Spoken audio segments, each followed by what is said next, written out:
शरीर पर राख जटाओं का जंजाल, सर पर कोई ताज नहीं। जिसकी रूह में महादेव बसे वह किसी चीज का मोहताज नहीं।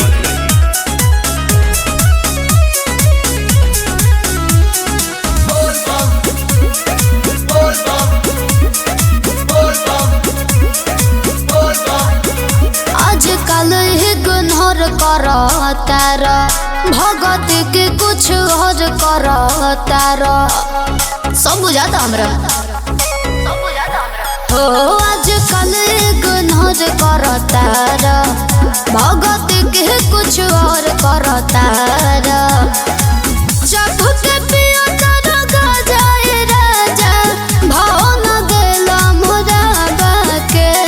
डोंट डिस्टर्ब मी पगली।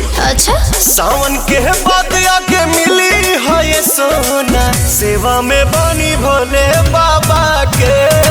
सावन के बाद आके मिली है ये सोना, सेवा में बानी भोले बाबा के।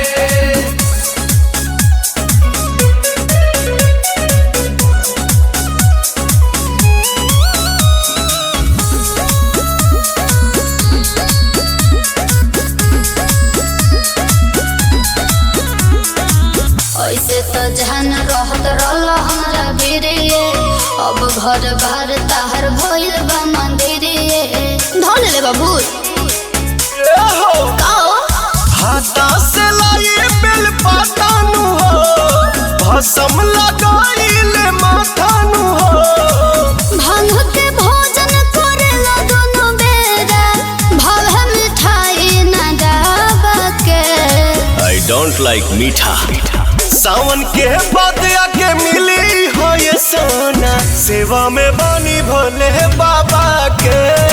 सावन के बाद आके मिली हो ये सोना, सेवा में बानी भोले बाबा के। मृत्यु का भय उनको है जिनके कर्मों में दाग है। हम महाकाल के भक्त हैं गुरु, हमारे खून में ही आग है।